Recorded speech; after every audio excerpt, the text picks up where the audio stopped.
دا بعضې خلک پښتونخوا ته KPK وایي او خاص کر پښتانه د نورو قامونو نه موږ ګیله نشو کولی زیاتر پښتانه ورته KPK وایي آیا دا ښه کوي او که ښه نه کوي او که نه کوي نو دا څه وجه ده که له شعوري بڼه وګورو د پښتونخوا په نوم باندې چې څومره جدوجهد شوی دی څومره چې خلکو زیار ایستی دی هغې ته په کتو هېڅکله نه دي پکار چې موږ دغه نوم لنډی کړو او بل دا چې د یو نوم نه مخفف جوړول دا ښه خبره نه ده که هغه د انسان نوم وي که هغه د ځای نوم وي او که هغه د هر څه نوم وي پکار دی چې پوره نوم واخیستلی شي بل دا چې موږ سره داسې شوي دي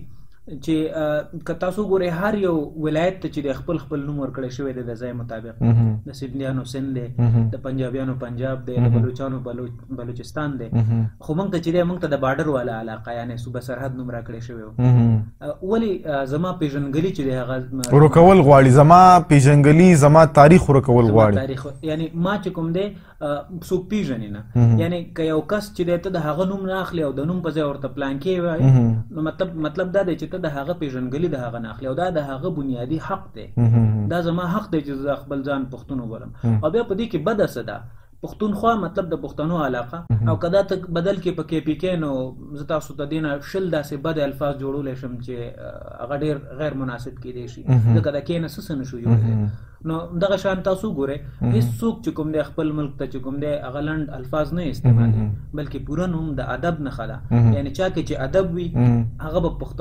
پښتونخوا ته چې دی پښتونخوا وایي او څوک چې د ادب لحاظ نه کوي نو هغې ورته KPK ویلی شي د هغې لپاره چې کوم دی بیا بل دا خلک دا وایي چې دا ابریویشن دی نو ابریویشن دا دیم نه KPK ابریویشن نه دی هغه بیا KP راځي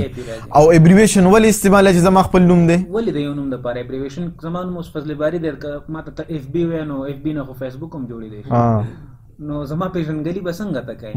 نو مطلب دا چې پکار ده چې موږ تسلیم کړی شو زمونږ چې کوم دی زمونږ تسلیم کړی شي زما چې کوم علاقه ده دا تسلیم کړی شي نو دا ډېره ضروري خبره ده پکار ده چې موږ پوره نوم واخلو